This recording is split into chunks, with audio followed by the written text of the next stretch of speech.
Hanging up the phone, I couldn't make sense of what he just said. Tony had just emailed me a routine note about the edit we were wrapping up. He'd confirmed a haircut appointment, leaving as we were in a few days for India.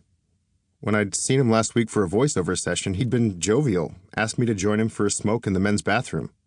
What are they going to do, fire me? He'd said. I stumbled over to the TV, turned it on, and there was Tony's smiling face, along with an incongruous banner headline reading, CNN's Anthony Bourdain, dead at 61.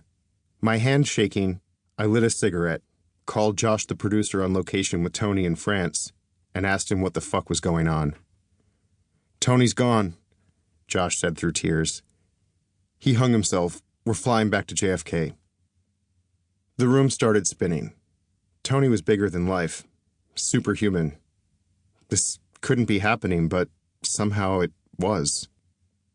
I'm going to hang myself in the shower stall had been one of Tony's longest-running jokes. The sort of dark humor he might have interjected on any occasion he found even mildly uncomfortable or displeasing.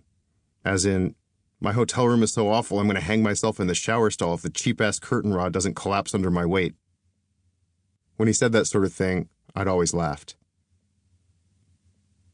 There was nobody else like him. College dropout, sharp-tongued, anti-host. Tony was the accidental celebrity, an honest voice in a field of saccharine, and I'll do whatever the fuck I want wild kind of guy. God forbid the network conducted a focus group. He'd instinctively go the opposite direction. But whatever he was doing, it was working. Tony had transformed himself from chef to author, then again into a television personality, ultimately maturing into something resembling an elder statesman, all while maintaining a countercultural New York City punk rock hard edge. Starting life as the Food Network's red-headed stepchild, low budget and almost exclusively about food and travel, the show had shape-shifted into a bizarre, cinematic, geopolitical mashup that won Emmy Awards for CNN. Tony was constantly increasing the stakes. Each season he pushed further, slowly steering towards less traditional and often riskier destinations.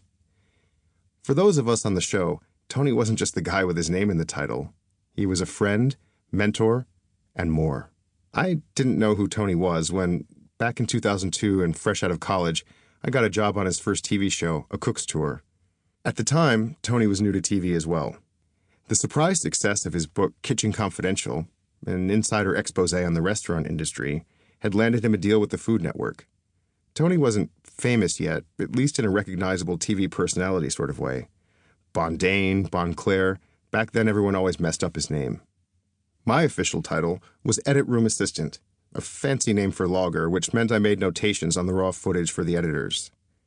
It was an entry-level position, but I was electrified at having landed a job in the industry so quickly. From pretty much the first tape, I was hooked. I remember watching Tony fight with the producer over a walk-in shot at a beach bar in St. Martin.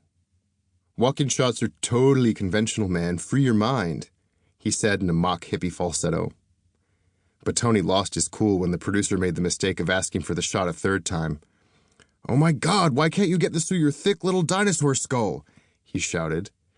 "Film the kids playing by the fishing boats, the surf, or even a fucking palm tree, for Christ's sake.